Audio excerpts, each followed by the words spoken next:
1, 2, ready, go.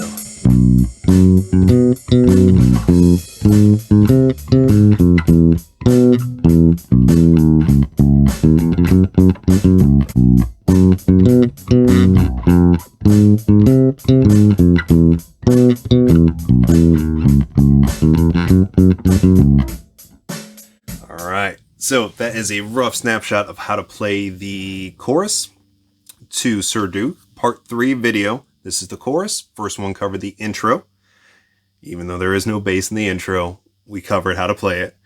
Part 2 was the verse and the pre-chorus, which was a little bit longer of a video. This one might not be as long, but we're going to describe a couple of variations that you can play in this chorus section. All right, so the chorus section is just a couple of chords, and it's really kind of cool. So it's really like a 1-4-5 pattern with a couple of crazy chords in between. So really we're just going from a B to an E to an F. So like B being the 1 chord, E being the 4 chord, and F sharp being the 5 chord. But in between there, I'm going to go from the B to an F natural to the E, then a C sharp, which is part of the key, on my way to the F sharp. So like a split there. So I go 1, 2, 3, 4, out of the key, 2, 3, 4 to the 4 chord, in the key, 2, 3, 4 to the 2 chord, and then the 5 chord. Kind of a jazzy transition there. All right, so similar to the verse, again, links in the description below on how to play the other parts of the song, including the Cool Money riff, which will be the next video in the series, part 4. So part 3 here, I'm going to start with the B. So you know we're coming out of the pre-chorus, and the pre-chorus was just... And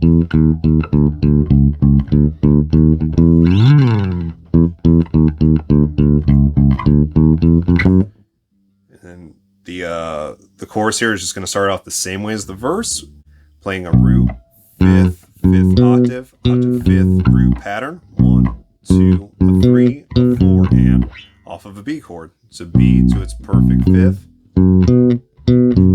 octave and back down. Then when it goes to the F chord, instead of playing this low F, I'm going to play this high F note here, 3rd fret of string 2, play its minor 3rd, and its perfect 5th. So it's minor 3rd is at the 6th fret, and it is a G sharp note. And then to this C note for the perfect 5th.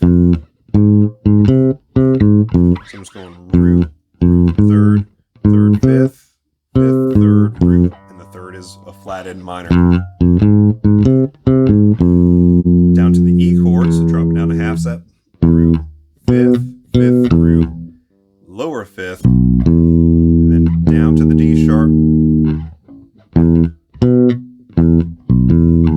C sharp, and then when I chromatically walk up to the F sharp from the D sharp, and then resolve back to the C sharp. Since C sharp is F sharp's 5th, it works well there. So I got the B, root, 5th, 5th octave, onto 5th root, F, root, minor 3rd, 5th, minor 3rd to the root, E, root, 5th, 5th root, lower 5th, root, down a half step, C sharp, chromatically walk up to the F sharp, down to the C sharp.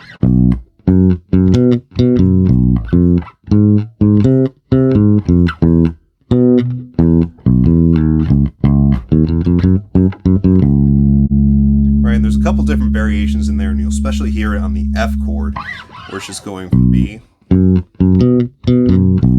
this comes up in, I think, like the 2nd chorus and the last chorus, where they'll play the F. Right, so it's playing a dominant 7th in there, based off of the F chord. You find yourself up there, and it's hard to get back to the 2nd 2nd fret here for this E note, then I'll just play the E note at the 7th fret of string 3. So I'll go.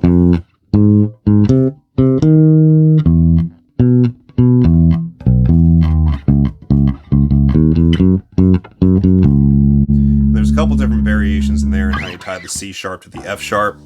Probably the most common one would be C sharp, 1 and 2E and 3 and 4E and. So I'm doing C sharp, then some 16th notes, 1 and 2E, D sharp to E, up to the F sharp, then 16th notes to the C, F sharp to the C. We're gonna do it here. Either which way. Sometimes I'll just run that chromatic. Sometimes I'll go to this low octave F.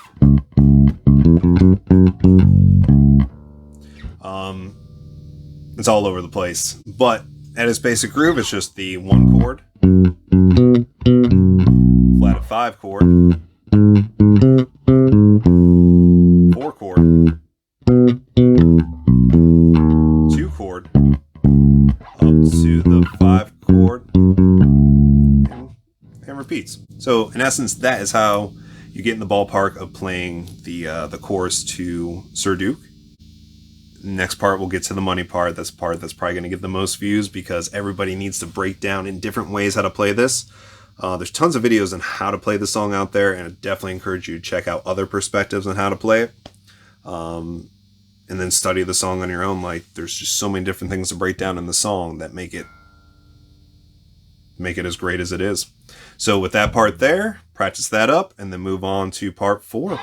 But most importantly, have fun with it.